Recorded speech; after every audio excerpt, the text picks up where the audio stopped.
In today's video, we are going to study an endgame, and we have it is in front of us. With white, Capablanca was playing, and with black, Esta Takovar was playing. And this game was played in 1924 in New York.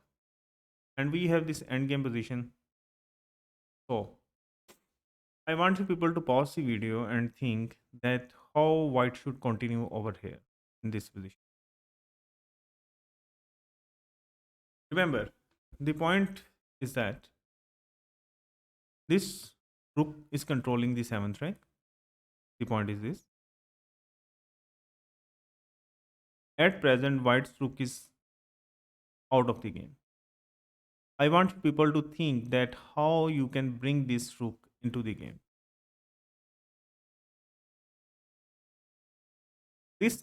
What is black's plan? Black's plan is that he's going to play the move rook to e7 and going to control this file. This is one of his plan. How you can counter black's plan in this position? And the game which was played in the game was a beautiful one, and that was h5 by Joelros Capablanca. And this is the typical pawn thrust actually in this type of the end game. And I want you people to again pause the video and think that is it possible that you can take this pawn over here? No, you can't take it. The point is that if you take this pawn, now you gives white this protected pawn on f5, f4, sorry. That is the reason, sorry. And rook h1. And now rook is threatening to take this pawn. You can't defend this pawn. Black can't defend this pawn because this square is protected by this bishop over here. And then there would be no proper way for black to defend this his d5 pawn. So the best try in this position for black is to play the move rook f6. And now how you can, I told you that how you can bring your rook into the game. And this is what Jose Royal Capablanca thought actually of the plan. Now h into g6, h into g6 and rook h1. The problem in black's position is that this rook is tied down to the defense of this pawn over here on g6. And now white's rook can control this whole rank, 7th rank, by playing the move h7, rook to h7. Black tried king f8. Okay, in this position, I'm going to give you one or also option. That what happens if you play the move rook to c6? The problem is that now bishop b5 and your rook would be pinned and you will lose just on this spot. So that's why black played the move rook king f8. Now king h7. Now the white rook is controlling this whole rank. Now just see that from this first position over here, this rook was just on a1, and just after 3 moves, now this rook is on h7. And this is the type of the thinking you have to do in your endgames. That's why endgame are very important. That's why we teach the endgame our students first, then we teach middle games and openings like that. But the reason behind teaching them the end game first is that to make them think deep out of the box. That is why we let our students, our young generation, or any player, let them teach uh, the end games first. Now, black tried the move rook c6. Now, g4 to create a passed pawn. Now, I want you people to again pause the video and think that in this position, white has just given this pawn. Is it possible that black can take this pawn on c3? Just pause the video and think that is it possible in this position that you can take this pawn? The point is that you can't take it because now rook into c3 and bishop into g6. And these two pawns are going to be unopposed. And it would need a lot of moves for black to just take and go and develop. But white would be very fast enough. And there would be a checkmate threat. That's why in this position, black played the move knight c. Now again, this is a very typical position. I want you people to again pause the video and think that what white should move, whether he should play the move g5 or he should play the move f5. Out of these two options, one move loses, or even black can draw the game. And the move in this position is g5. It would be a mistake to play the move f5. Now, black problem was this g6 pawn, which was weak. And now you let him uh, exchange his weak pawn for your best pawn over here. So after g into f5, g into f5, now the move is knight d6. And now he's really threatening to take this pawn. And now it is white who is in danger. And after f6, now knight f7. And white's this pawn drops off. So the correct strategy is to fix the black pawn on g6, where it can't escape from the threat of this bishop. Already black has to deal with the threat of this rook h6, king g7, and f5, because this rook would be hanging. This is white's plan. So that's why here Tartakova went out for knight e3 check first, after king f3, now knight f5. In this position, it just seems that Tartakova has found the answer to all of his problems. The f5 square is being now controlled by the knight, which is being protected by the pawn. And it is also stopping bishop from attacking this pawn over here on g6. Which means that now black can take this pawn over here on c3. So, what to do? I want you people to pause the video and think that what to do in this position. How to continue. And the beautiful move was played in the game by Capablanca was bishop into f5.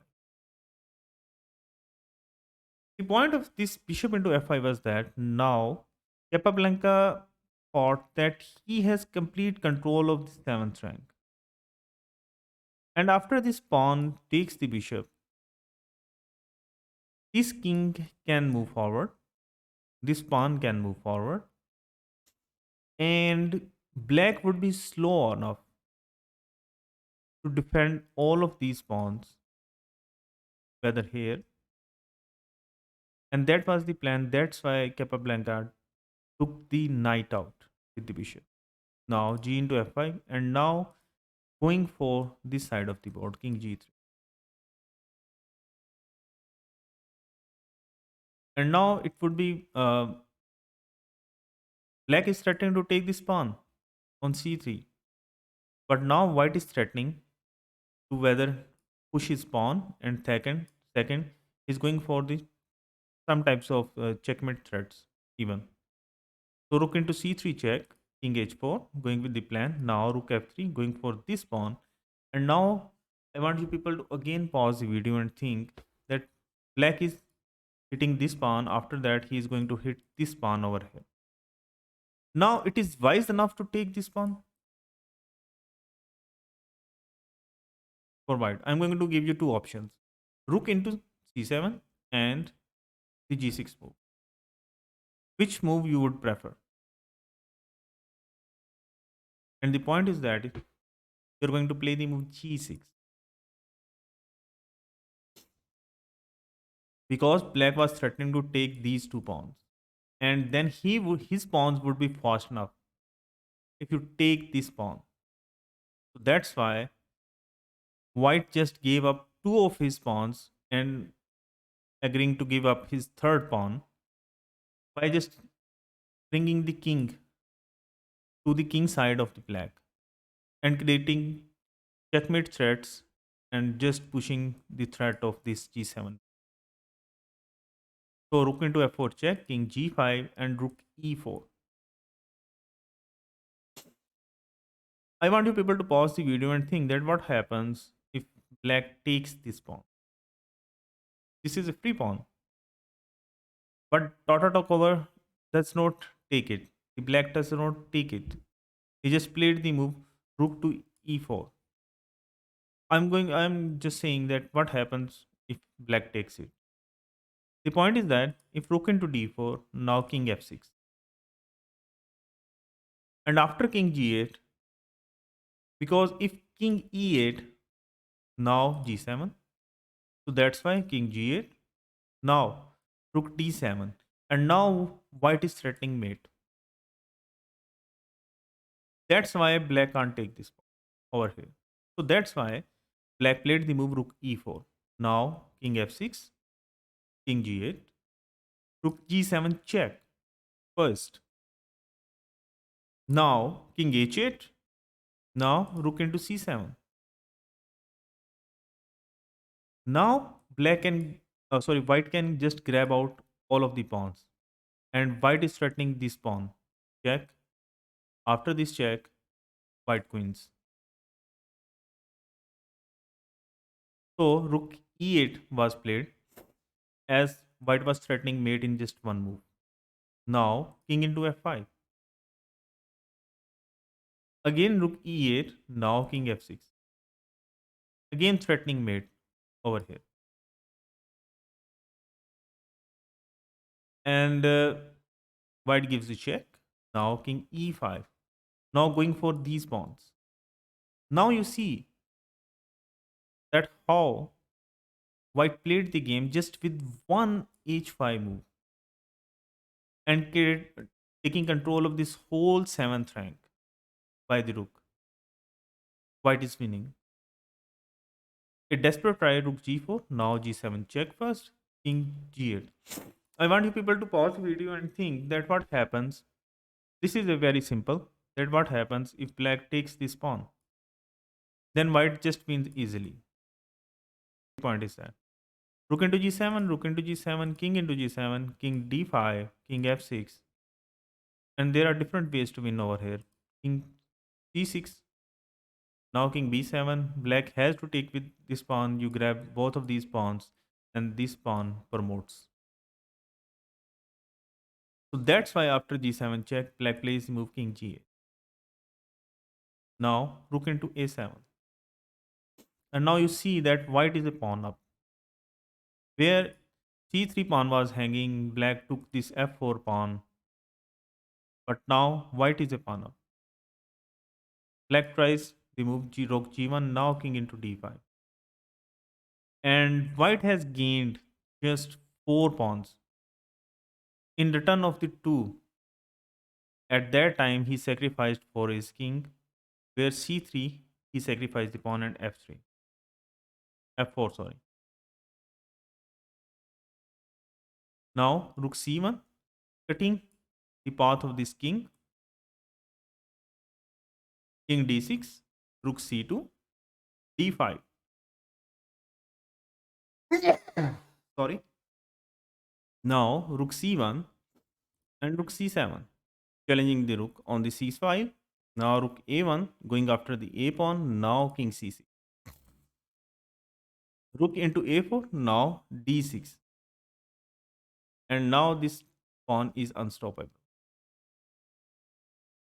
And here, at last, S. Tartakova resigned the game.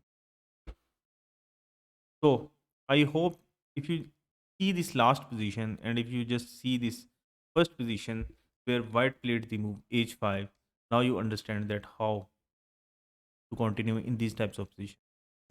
When you have a majority of 3 pawns and black has 2 pawns, and you think that your rook is out of the play at present, and you just play the move in a very fast manner after this move. Now you see that this rook is over here on the 7th rank. And then how he sacrificed Capablanca 2 of his pawns and then collected 4 of the pawns. So I hope you'll enjoyed my video, this informative video. If you like it, kindly subscribe and hit the bell icon button. Thank you very much.